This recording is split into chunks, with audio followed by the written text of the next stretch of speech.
सीता जी ने कहा माँ मुझे भी आज्ञा दीजिए। कौशल्या बोली तुम्हें कौन सी आज्ञा दे दूं? बोले माँ पति जहाँ है वही पत्नी का स्वर्ग है, मुझे अपने पति के साथ रहना है। माँ मैं अयोध्या में क्या करूंगी अपने पति के सिवा? कौशल्या जी कहने लगी सीता मैंने कभी तुम्हें काम नहीं कहा, तुमसे कभी दिया की बाती खिसकाने को नहीं कहा, आज तुम्हें वनवास जाने की भला मैं आज्ञा कैसे दे दूं? हाँ जनक पूछेंगे कि मैंने तो अपनी बेटी को अयोध्या भेजा था और आपने तो मेरी बेटी को वनवास भेज दिया, मैं क्या मुंह दिखाऊंगी बेटी तेरे पिता को? बेटी तुम वनवास मत जाओ, 14 वर्ष बाद जब आएंगे आपके पिता तब आप मिल लेना। सीता जी बोली क्या परछाई कभी शरीर से अलग हो सकती है? माँ मैं तो परछाई हूँ और पत्नी तो वही है जो अपने पति की सेवा करे, पति जहाँ रहे पत्नी वहाँ रहे। इसका सीधा तात्पर्य यह है कि पति की खुशी में नारी को अपनी खुशी समझना चाहिए। पति गरीब है तो उसी गरीबी में जीवन सूर्य पद पूजा। राम कह रहे हैं सीता सबसे बड़ा धर्म है सास ससुर की सेवा करना। तब सीता माँ ने कहा आप सच कह रहे हैं सास ससुर की सेवा करना, पर सास ससुर के पास पति हो तब तो सेवा करना ठीक है कि पति की सेवा भी कर ले सास ससुर की, पर पति जंगल में है और यहाँ मैं अकेली रहूं तो मुझे पाप लगेगा। इसलिए भगवान सीता माँ को जब राम ने कहा नाना तुम यहीं रहो तो सीता बोली ठीक है, यदि मैं यहाँ रुक गई तो जब आप वापस आएंगे ना तो सीता जीवित नहीं मिलेगी। तब सीता ने कहा कि यदि मुझे रोकना चाहते हैं तो जरा आप एक दिन और रुक जाइए, मेरी चिता पे आग लगा दीजिए फिर यहाँ से जाइए, आपके बिना सीता जीवित नहीं रहेगी। जब सीता के ये वचन श्री राम के कानों में पड़े तो राम व्याकुल हो गए, ठीक है कुछ कह ना सके। कैकेयी कौशल्या माँ भी निःशब्द हो गई। जब कहा सीता माँ ने कि प्राण निकल जाएंगे आपके बिना, अब तो दौड़े दौड़े लक्ष्मण जी आए। सुमंत्र ने पूरे नगर में कह दिया कि कुछ अनर्थ हो गया। जब लक्ष्मण जी को खबर लगी, लक्ष्मण जी दौड़े दौड़े दौड़े दौड़े अपनी माँ के पास गए और माँ अच्छा लक्ष्मण जी को डर लग रहा था। डर किस बात का? अपनी माँ सुमित्रा के पास जाने में डर लग रहा था। कहीं मैं माँ के पास गया और माँ ने ये कह दिया कि नाना तुम मत जाना वनवास, कहीं माँ ने ये कह दिया तो। तब लक्ष्मण जी डरते डरते अपनी माँ के पास गए। माँ से कहा माँ जानती हो आज हमें भैया की सेवा करने जाना है।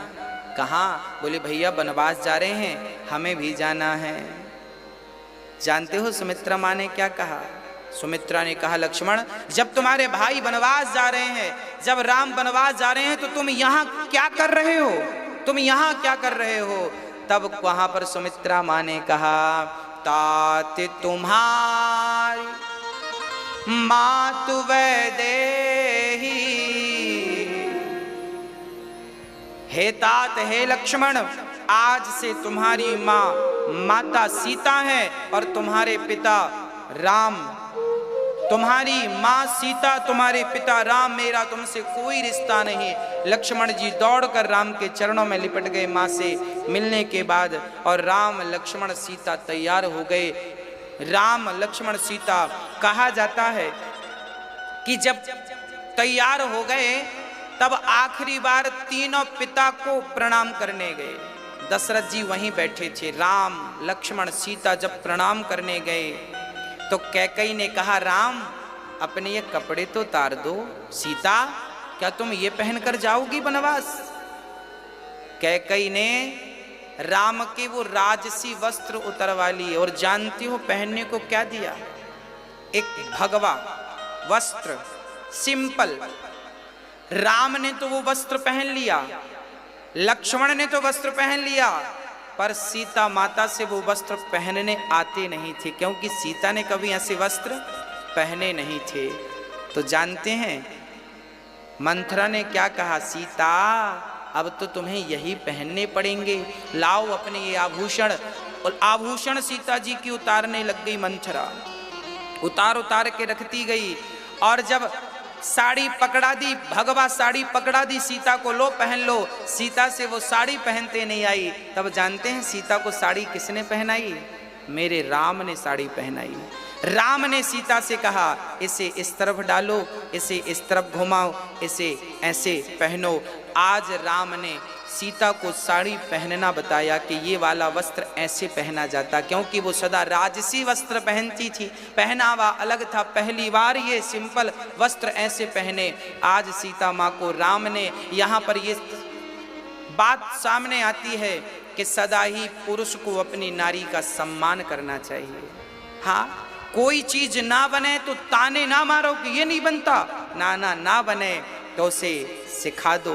राम ने सिखा दिया। राम ने सबके सामने बिना संकोच के, नारी है उसका आदर करिए, सबके सामने कहीं वो लज्जित ना हो जाए, आप उसे आदर करिए, उसे सम्मानित करिए। राम ने आज उन्हें सीता माँ को अंग वस्त्र पहनाकर श्री राम जी ने ऐसे ऐसे साड़ी बनवाई, कंधे पर डाला और तैयार किया श्री राम जी ने सीता माँ को।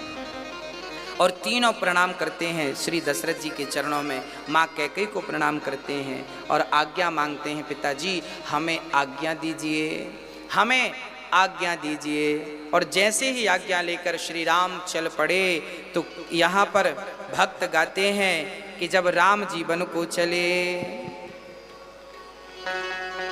हाँ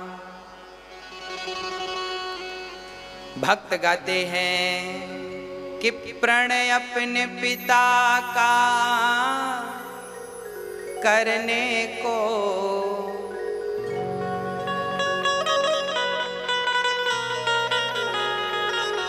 प्रणय अपने पिता का करने को, श्री राम अयोध्या छोड़ चले, मेरे राम अयोध्या छोड़ चले। सारी प्रजा जब राम जी वनवास के लिए घर से निकले, राम लक्ष्मण को जब देखा सारी प्रजा ने, राम राम आज राजा बनने का था और राम को आज वनवास भेज दिया। कैकेयी को लोग गालियां दे रहे हैं, जिह्वा पर कीड़े क्यों नहीं पड़ गए, क्या क्या नहीं कहा, कैकेयी को दोष लगाया। और जब कैकेयी को लोग दोष लगाने लगे ना तो किसी ने गाया कि बन राम को जाना ही था, अब बन राम को जाना ही था, अब मिथ्या ये दोष लगा ही दिया, मिथ्या दोष लगा ही दिया। अर्थात राम को वन तो जाना ही था, कैकेयी को दोष लगा दिया। और कैकेयी को दोष लगाए भी क्यों ना, इतनी निर्दयी इतनी निष्ठुर कोई माँ हो सकती है जितनी कैकेयी माँ आज बनी है।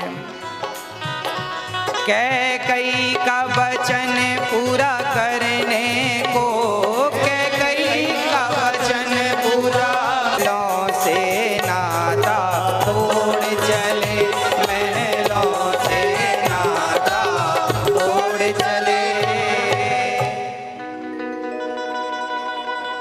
अब राम जी जब निकले हैं रथ पर, जनक जी श्री दशरथ जी ने सुमंत्र को बुलाया, सुमंत्र आओ और मेरे राम को रथ पर चढ़ा कर ले जाओ और कहना कि 14 दिन घुमाकर जंगल, 14 दिन घुमाकर मेरे राम को वापस लेकर के आना। अब सुमंत्र जी रथ पर लेकर के जब चले हैं, सारी प्रजा राम के लिए रो रही है, सारे बच्चे सारे बूढ़े राम के रथ के पीछे हा राम हा राम। गोस्वामी जी लिखते हैं कि जब राम विदा होने लगे अयोध्या से तो वहां पर दुख को भी दुख हुआ था। राम को वनवास जाते देखकर वहां जो दुख नाम का जो भी होता होगा दुख, उस दुख को भी दुख हुआ।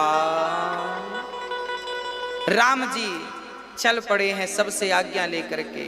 राम अपने पिता से, अपनी माँ से, अपने सुमित्रा माँ से, अच्छा कहा जाता है कि श्री लक्ष्मण जी उर्मिला से मिले बिना चले गए।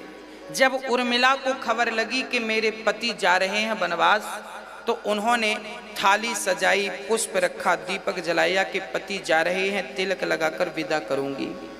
पर लक्ष्मण से द्वार पर खड़ी उर्मिला इंतजार कर रही थी। क्योंकि लक्ष्मण को लगा कि जैसे सीता माँ ने जिद करके कहा को मेरी पत्नी कहने लगी कि मुझे भी ले चलो, तो मैं अपनी पत्नी को ले जाऊंगा, फिर राम की सेवा कैसे करूंगा, राम की सेवा कैसे करूंगा। इसलिए सुमित्रा, इसलिए वहां उर्मिला खड़ी रह गई। और कहा जाता है कि 14 वर्ष तक जब तक लक्ष्मण लौट कर नहीं आए, उर्मिला उसी जगह पर इंतजार करती लक्ष्मण जी का खड़ी रह गई। इतना बड़ा त्याग, राम के वनवास जाने में त्याग किन किन ने किया है, मैं आगे आपको अवगत कराऊंगा। अब राम जी चल पड़े और कहां पहुंचे हैं, तमसा नदी के किनारे। जब राम जी आगे चले, सारी प्रजा पीछा छोड़ने को तैयार नहीं थी। सारी प्रजा राम राम कहती हुई, जब कोई रुकने को तैयार नहीं, तब राम जी रात तमसा नदी के तट पर विराम करते हैं। और सारी प्रजा थकी थी, सारी प्रजा थकी थी। सारे लोग वहां, राम ने कहा आज यहीं विश्राम करते हैं। सारे लोग सो गए। यदि कोई नहीं सोया तो 4 लोग नहीं सोए। स्वयं राम, माता सीता, लक्ष्मण जी, सुमंत्र जी, 4 लोग नहीं सोए, बाकी सारे सो गए रात्रि के 1 बजे। जब रात को 1 बजे राम ने देखा कि सारे लोग सो रहे हैं, राम उठे और सुमंत देखा कि कौन कौन जग रहा है। सुमंत्र जी से कहा घोड़ा तैयार करें। रथ पर घोड़े लगाए, राम जी बैठे, कहा चलो। लक्ष्मण जी ने कहा प्रभु ये सारे नगरवासी आपके लिए यहाँ तक आए हैं, सो रहे हैं। राम जी बोले ये आगे जाएंगे तो इन्हें बड़ा कष्ट होगा, वनवास हमें मिला है, ये क्यों कष्ट उठावें। तो राम ने कहा ऐसा रथ चलाइए सुमंत्र जी के रथ में निशान उसके पहिए के ना बने। सोचे ऐसे कुशल सारथी थे कि रथ चलता था और जहां से निकल जाता था रथ के निशान, पहिए के निशान नहीं, ऐसी चतुराई से रथ चलाते थे। ऐसे ऐसे सारथी थे कि निशान भी नहीं बनते थे मिट्टी में। आगे श्री राम जी, लक्ष्मण जी, सीता जी रथ पर बैठी और चलते चलते सारी प्रजा को छोड़कर अब लक्ष्मण जी ने संकल्प लिया मन में, वाह राघव का हो, किसी भी कोई जात पात नहीं थी। पहले तो शिक्षा थी, बस सबके लिए समान शिक्षा थी। आज हमारे भारत में ये आरोप लगाए जाते हैं कि शिक्षाएं पहले केवल ब्राह्मणों को पढ़ाई गई, क्षत्रियों को पढ़ाई गई, शूद्रों को नहीं पढ़ाई गई। ऐसा नहीं है। रामचरित्र उठाकर देखिए, निषाद राज भगवान श्री राम के मित्र थे, सखा थे। मित्रता कहाँ हुई? बोले पढ़ने में मित्रता हो गई थी। एक ही स्कूल में पढ़े थे राम जी और श्री निषाद जी, दोनों परम। आज निषाद जी चरणों में गिर पड़े हैं, प्रभु आप आए हैं, मेरा जीवन सफल हो गया। निषाद जी बड़े प्रेम से राम का आदर सत्कार करते हैं और राम राम राम वहाँ पर बैठते हैं, घास के ऊपर बैठते हैं, भोजन इत्यादि फल फूल खिलाते हैं। निषाद जी बोले चलिए हमारे घर पे चलिए। राम जी बोले 14 साल तक जंगल छोड़ के किसी के घर पे, किसी के गांव पे, किसी के घर हमें जाना नहीं है, हमें वनवास में रहना है। अब श्री निषाद राज जी राम जी की सेवा कर रहे हैं, उनको बढ़िया कंद मूल फल खिला रहे हैं और बड़ा आदर सत्कार कर रहे हैं। क्या हुआ जरा समझिएगा प्रिय भक्तों, आज निषाद जी भगवान को खिला रहे हैं, भगवान निषाद जी के हाथ से खा रहे हैं। अब आपका मन हो कि आप भगवान को खिलाएं, तो आप कैसे खिलाएंगे भगवान? क्या आपके हाथ से खाएंगे भगवान? कैसे खिलाएं? तो प्रिय भक्तों, मैं आज आपको बताऊं कि भगवान को कभी कुछ खिलाना हो तो भगवान डायरेक्ट कभी नहीं खाते, ना जाने किस रूप में। आज जो हम कलयुग की बात करें, आज भगवान किसी दीन दुखी के रूप में ही आकर भोजन स्वीकार करते हैं। एक चर्चा मुझे स्मरण आ गई। एक बार क्या हुआ कि एक नन्ही सी बच्ची रहा करती थी अपनी माँ के साथ, एक बेटी थी। माँ मजदूरी करती थी, मजदूरी करके जो पैसा लाती तो अपनी बेटी को कभी बिस्किट लेकर आती, टॉफी लेकर आती, और माँ अपनी बेटी से बड़ा प्यार करती। और वो दोनों माँ बेटी लड्डू गोपाल जी की, श्याम सुंदर की, मेरे राम की बहुत पूजा करती थी। एक दिन भगवान ने दरवाजा खटखटाया और दरवाजा खटखटा के चले गए। वो बच्ची दौड़कर बाहर निकली तो उसने देखा एक चिट्ठी बाहर रखी है। बेटी ने खोलकर देखा तो चिट्ठी में लिखा था, बेटी मैं कल तुम्हारे घर आऊंगा। बेटी बड़ी प्रसन्न हुई, माँ देखो भगवान आएंगे, और लिखा था मैं भगवान हूं, अर्थात वो चिट्ठी भगवान की थी, मैं भगवान हूं, तुम्हारे घर कल आऊंगा। माँ ने कहा, बेटा जरूर किसी ने मजाक किया होगा, भगवान थोड़ी ऐसे आते हैं किसी के घर, हम तो गरीब हैं, हम तो पूजा भी नहीं करते, अच्छे से जानते भी नहीं है, हमारे घर कैसे आएंगे भगवान। उस बेटी को विश्वास था कि कहा है तो आएंगे जरूर। उस बच्ची ने कहा, माँ चलो भगवान आएंगे कल, उनके लिए कुछ शॉपिंग कर लें, खरीद लें, घर पे न चटाई बिछाने को है, न कंबल ओढ़ने को है, मौसम ठंडा था, सर्दी का था। बेटी माँ के साथ बाजार चली गई। बाजार से बढ़िया आधा किलो बढ़िया मिठाई खरीदी भगवान के लिए, एक कंबल खरीद लिया ओढ़ने के लिए। अच्छा, उनके पास बचत के 300 रुपए थे, केवल टोटल 300 रुपए थे। 300 में आधा किलो मिठाई, एक छोटा सा कंबल, एक चटाई और एक छाता। पानी गिरने लगा तो छाता ले लिया, बाकी 50 रुपए बच गए। अब वो अपने घर की तरफ आ रहे थे, वो बेटी आ रही थी, तभी उसने देखा कि रास्ते में एक स्त्री खड़ी है जो पानी में भीग रही है, उसकी गोद में नन्हा सा बालक भी है और पास में एक पुरुष खड़ा है। पति पत्नी और नन्हा सा बच्चा पानी में भीग रहा था। ये छोटी सी लड़की अपनी माँ से कहती है, माँ घर जाओ जल्दी से, सामने घर था, माँ तो घर में चली गई। ये बेटी सारा सामान लेकर, छाता लेकर पहुंच गई। उस बेटी को लगा जरा इनसे पूछें तो सही कि ये बारिश में क्यों भीग रहे हैं। तो बेटी को दया आई, पूछा, बहन जी आप क्यों भीग रही हैं। तब उस स्त्री ने कहा, बेटी हमारा ये छोटा सा बालक बीमार पड़ गया है, डॉक्टर के पास जाना है, परंतु हमारे पास इसकी दवाई के कोई पैसे नहीं, छाता भी नहीं है, हम इतने गरीब हैं। तब इस लड़की ने सोचा कि मेरे हाथ में मिठाई है, इस मिठाई की इन्हें जरूरत है, मेरे हाथ में छाता है, इस छाते की इन्हें जरूरत है, और मेरे पॉकेट में 50 रुपए बचे हैं, उस 50 रुपए की इन्हें जरूरत है। पर उसे लगा कि मैंने ये सब इन्हें दे दिया तो कल मेरे घर भगवान आएंगे तो मैं उन्हें क्या खिलाऊंगी।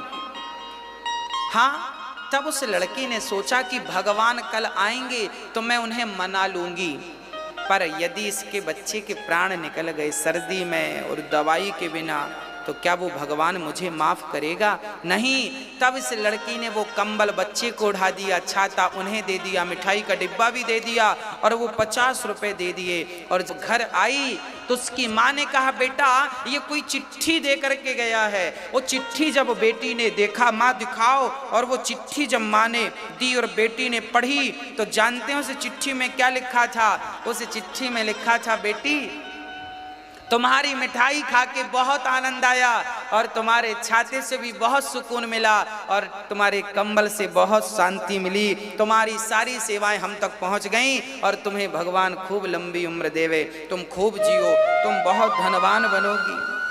अब वो लड़की की आंखों में आंसू आए, बाहर निकलकर देखा तो ना वहां कोई स्त्री थी ना कोई पुरुष थे, भगवान ही खड़े थे उस रूप में उस लड़की की सेवा लेने के लिए। जब हम नर की सेवा करते हैं तो नारायण की सेवा अपने आप हो जाती है। जब हम अपने हाथ किसी की सेवा के लिए बढ़ाते हैं तो भगवान उन हाथों की सेवा को स्वीकार कर लेते हैं। इसलिए वृंदावन में यहाँ पर रोज भंडारा चल रहा है। रोज यहाँ कम से कम 800-900 लगभग 800 और 1000 के बीच में लोगों ने प्रसाद पाया। आज प्रसाद पाया। रोज कम से कम 800 लोग 600-800 रोज पाते हैं, पर आज तो 800 से 1000 लोगों ने प्रसाद पाया। आज रोटी प्रसाद था, चावल प्रसाद था, सब्जी प्रसाद था, खिचड़ी प्रसाद थी, आज भक्तों को ये प्रसादी बांटी गई। यहाँ गौरी गोपाल वृद्धाश्रम के माध्यम से आप सभी भक्तों के सहयोग से ये कार्य निरंतर चल रहा है। भक्तों, हमने वृद्ध माओं की सेवा का एक संकल्प ले रखा है। आप सभी जानते हैं वृद्धाश्रम का निर्माण भी हो रहा है, उस निर्माण कार्य को भी आप देख रहे हैं टीवी पर। हाँ, वृद्धाश्रम का निर्माण जहां पर मेरी वृद्ध माएँ रहेंगी और उन माओं के रहने की सारी व्यवस्थाएं हैं, उन माओं के रहने की, खाने की, दवाई की सारी व्यवस्थाएं, ये आश्रम का निर्माण। हाँ, आप सभी का सहयोग प्राप्त हुआ तो आप सभी के सहयोग से ये बूढ़ी माओं का निवास स्थान और जीवन भर माओं की सेवा यहाँ पर होगी, उन माओं की जिनके अपने बच्चों ने ठुकरा दिया है।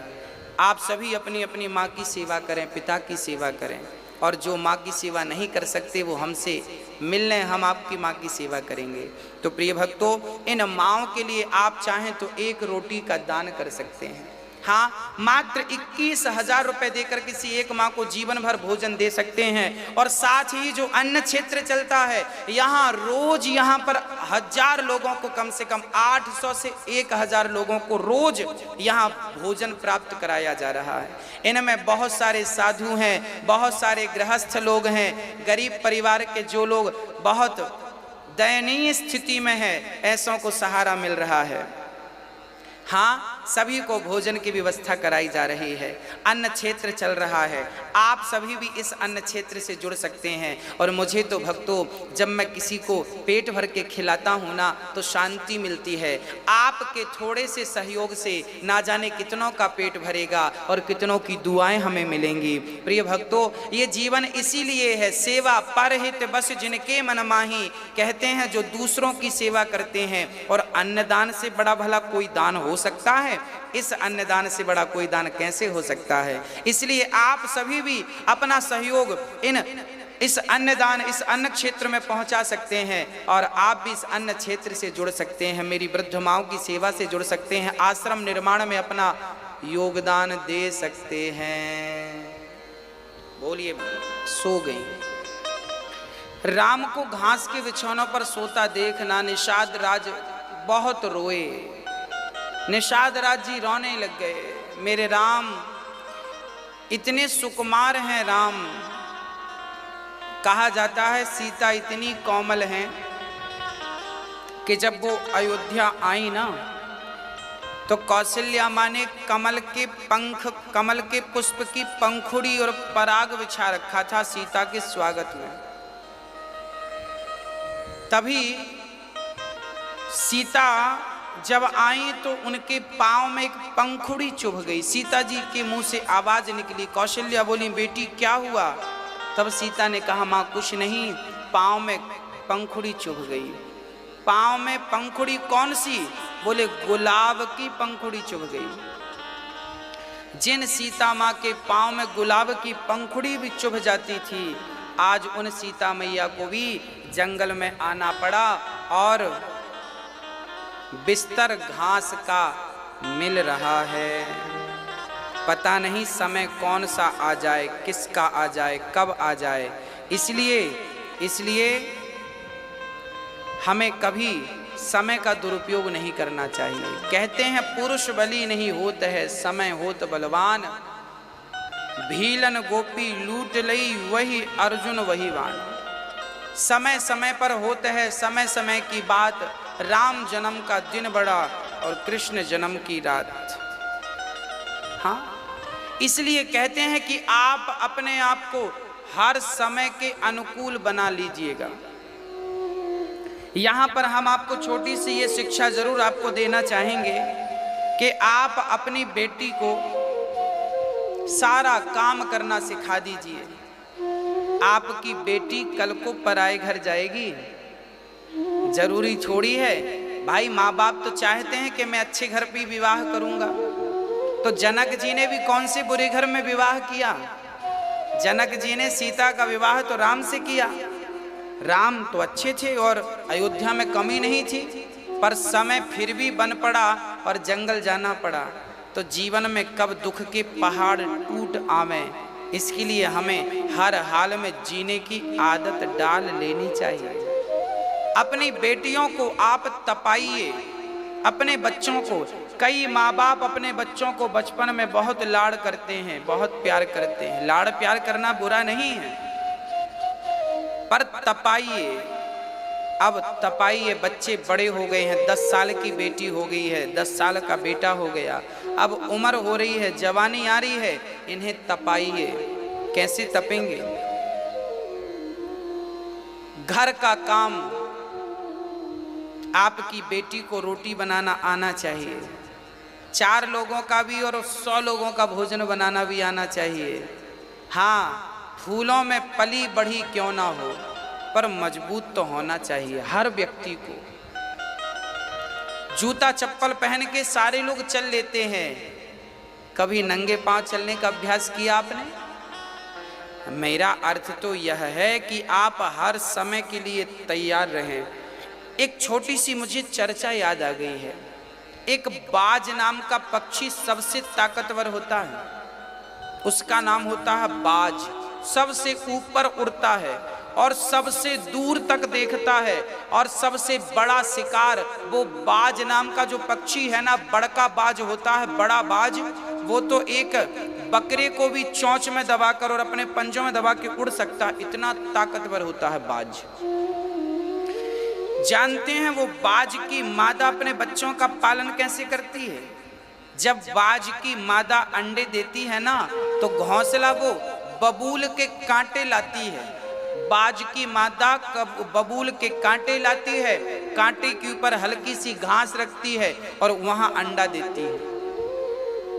और जब बच्चे थोड़ा बड़े हो जाते हैं ना, अंडे से निकल आते हैं छोटे बच्चे, तब वो घास को चोंच से निकाल देती है, केवल कांटे कांटे बचते हैं, उन कांटों में उसके बच्चे रहते हैं। किसी ने उससे कहा, क्यों बाज, क्यों, कैसी निर्दयी माँ है तू, अपने बच्चों को ऐसे कौन पालता है? कांटे चुभ रहे हैं बच्चों को, अरे घास पड़ी थी निकाल क्यों दिया?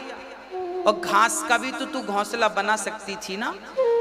तब उस बाज ने जवाब दिया, उस बाज ने कहा, देखो यदि मैं अपने बच्चों को घास में पालूंगी ना, तो कल इनका कोई भी शिकार कर लेगा, और कांटों में पालूंगी ना तो ये सुरक्षित रहेंगे, बड़ी सी बड़ी आंधी को भी सहन करके ये जिंदा रहेंगे, क्योंकि ये दुखों में पले बढ़े हैं। इसलिए हर माहौल में अपने आप को तैयार रख लेंगे। ऊंचाई पर इसलिए उड़ते हैं क्योंकि बचपन से उनकी माँ ने कांटों में पलाया। वो कहीं भी दौड़ जाएं, कहीं भी शिकार कहीं से भी ढूंढ लें, और कितने ऊपर उड़ते। सबसे ताकतवर इसलिए है क्योंकि उसका पालन माँ अलग प्रकार से करती है। माँ चाहे तो बच्चे को कुछ भी बना दे, इसलिए संस्कार के बीज तो माँ बाप से ही बच्चों के हृदय तक पहुँचते हैं, इसलिए संस्कार जरूरी है। जब निषाद राज रोने लग गए, तब श्री लक्ष्मण जी कह रहे हैं, को ना काहू को सुख दुख कर दाता,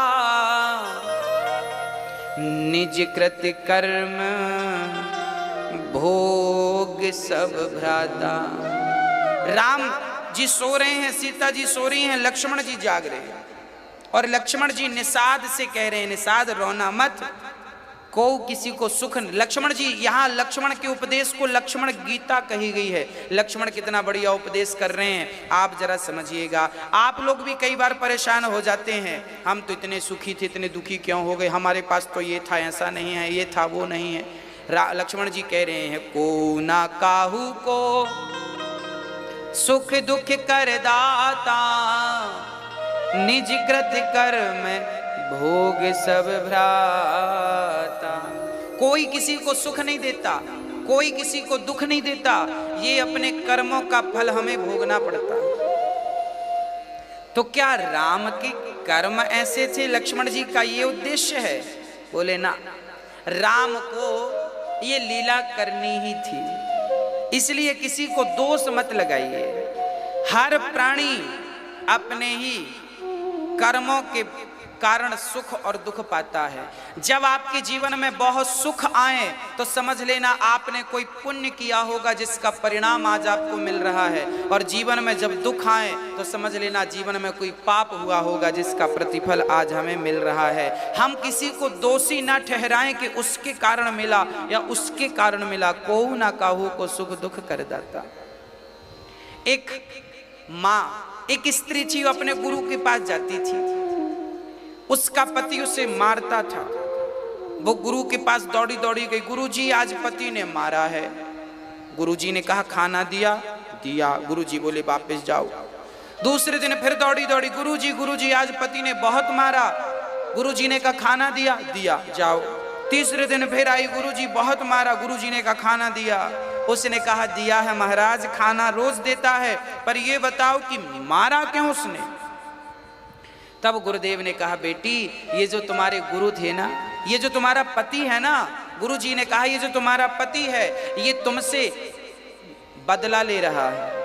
पिछले जन्म का कोई हिसाब बाकी था, इस जन्म में चुका रहा है। स्त्री बोली मैं समझी नहीं। तब गुरुदेव ने कहा तुम पिछले जन्म में इसकी सौतेली माता थी, सौतेली माँ थी। तुम इस बच्चे को भूखा रखती थी, प्यासा रखती थी, बांधकर धूप में डाल देती थी, बड़ा अत्याचार किया है तुमने। वह बेटा जो सौतेला था तुम्हारा, इस जन्म में तुम्हारा पति बनकर आया है और तुम्हें एक एक थप्पड़ का हिसाब ले रहा है। तुमने तो उसे भूखा रखा था, कम से कम वो तुम्हें पेट भर के खाना तो देता है, धन्यवाद दोस्त का। जब तक पिछले जन्म का ये हिसाब चुकेगा नहीं तब तक तुम्हें वो मारता रहेगा। ये समझना कि तुम्हारा दंड है। ये जीवन में हर दुख पाप का ही फल है। लक्ष्मण जी कह रहे हैं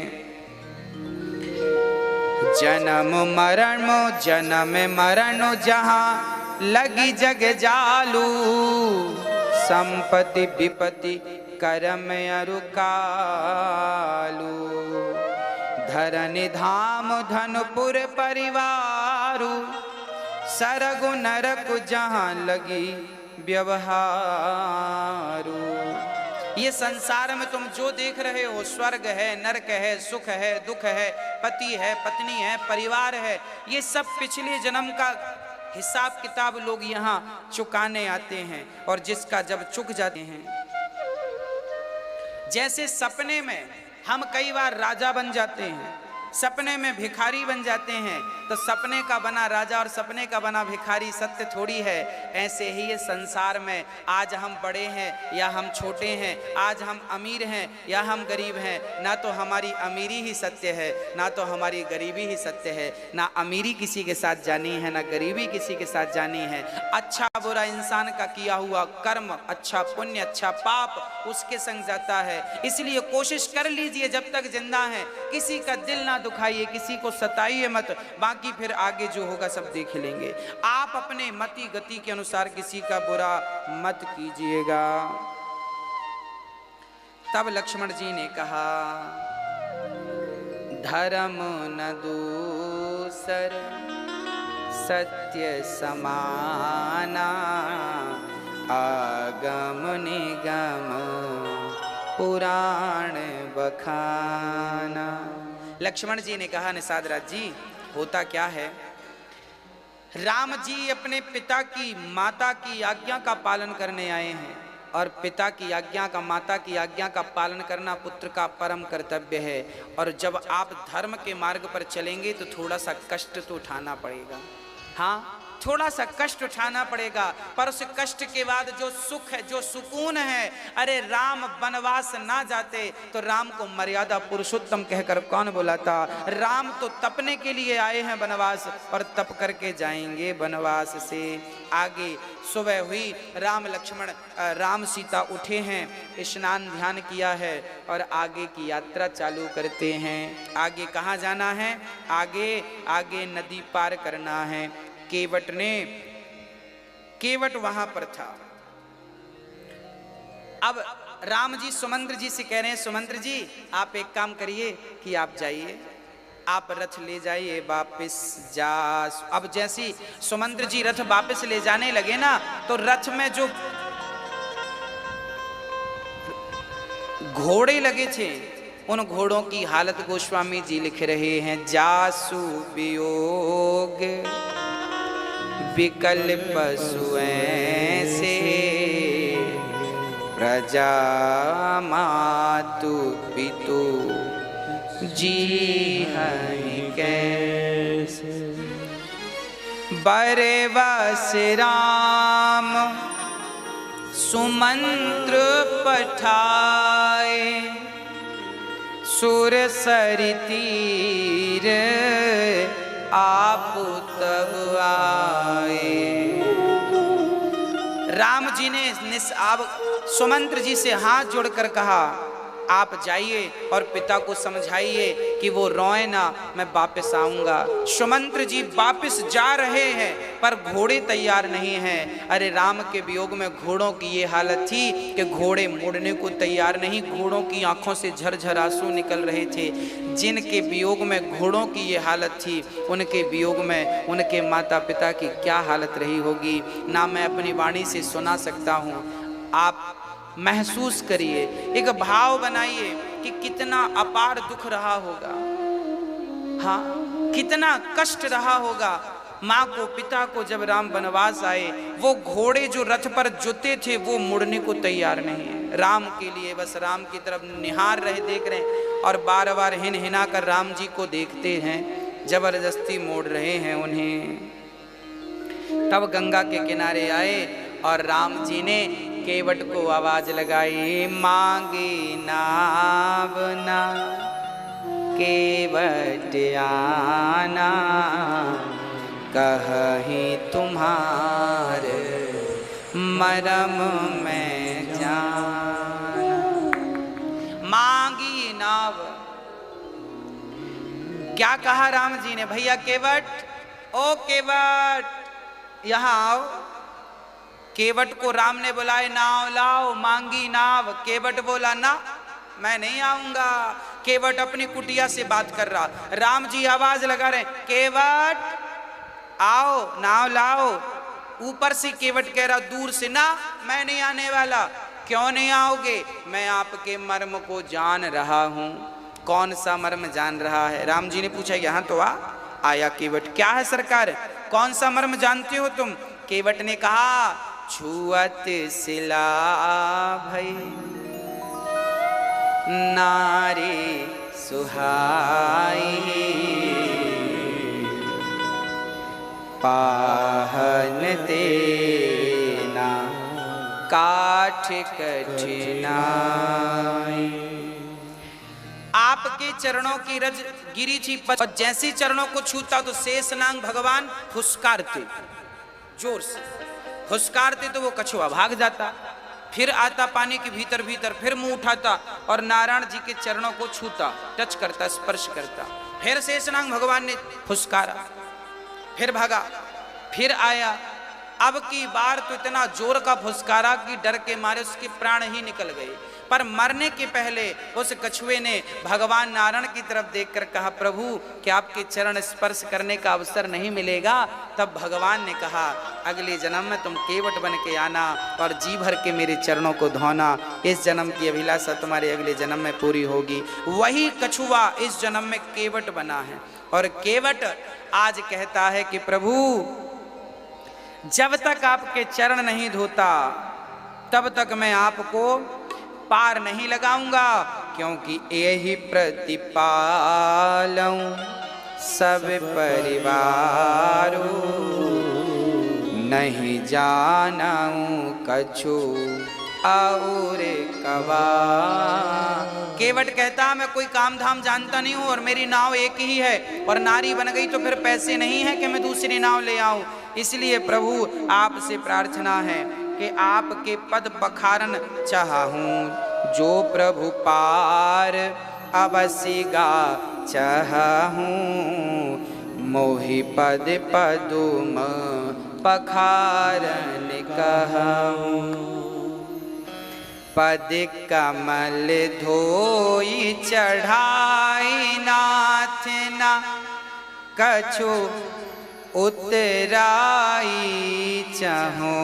पद कमल धोए चढ़ाई नाव ना नाथ उतराई, चाहो मोहि राम राव रे आन दशरथ सपत सब साझी, कृपाल पारे उतारे हो। केवट कहता है सरकार, जब तक मैं आपके चरण धूल नहीं लेता तब तक मैं आपके पिता दशरथ जी की सौगंध खाता हूं, आपको पार नहीं लगाऊंगा। अब लक्ष्मण जी को बड़ा गुस्सा आया, जब से खड़ा है बात मान नहीं रहा है और खा किसकी सौगंध रहा है। केवट कहता है मैं आपके पिता की सौगंध खाता हूं, बिना चरण धोए पार नहीं लगाऊंगा। लक्ष्मण जी ने बोले क्यों, मेरे पिता की क्यों खाता, अपने बाप की क्यों नहीं खाता सौगंध। तो केवट बोला, तब लक्ष्मण जी बोले सुनो मेरे पिता की सौगंध मत खाना। लक्ष्मण जी ने बाण निकाले, धनुष मारा, तब मैं कह दूंगा कि मैं तो रघुनाथ जी के पांव ना चाहता था और ये लक्ष्मण जी ने मार दिया। यमराज जी पूछेंगे कहां मरे हो, मैं बोल दूंगा गंगा के किनारे मरा हूं। हाँ, केवट बोला सरकार यदि राम के चरण धोने के लिए मुझे मरना पड़े तो मैं मरने को भी तैयार हूं, मार डालो। हाँ, रघुनाथ सो प्राणन सो प्रिय है। आज राम जी केवट को देख रहे हैं और देखकर सीता और लक्ष्मण को देख रहे हैं। देखो आप दोनों